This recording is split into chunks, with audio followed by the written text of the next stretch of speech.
Welcome to Burlap Teachers. Enjoy the video.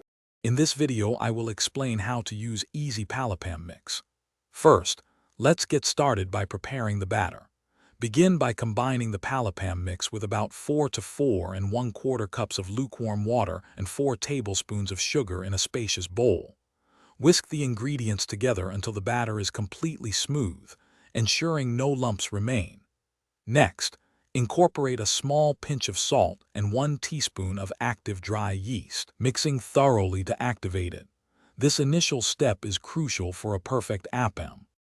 Once your batter is mixed, the next vital step is fermentation. Cover the bowl securely with a lid or plastic wrap, then find a warm place in your kitchen for it to rest.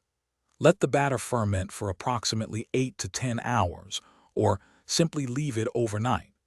You'll know it's ready when it has visibly doubled in volume, and you see numerous small bubbles forming on the surface, indicating the yeast has done its work. Now for the exciting part, cooking your delicious palappams. Place an appam pan or a non-stick skillet over medium heat and let it warm up properly. Once hot, pour about 1 ladleful of the fermented batter into the center of the pan. Gently swirl the pan to spread the batter thinly around the edges, creating that classic lacy texture.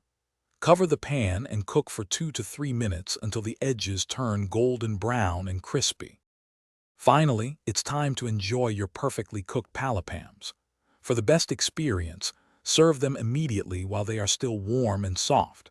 Palappams are incredibly versatile and pair wonderfully with a wide range of dishes.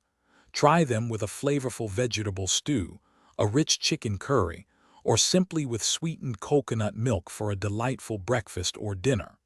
Enjoy sharing these homemade, fluffy appams with your loved ones. Thanks for watching. Consider subscribing if this video helped you.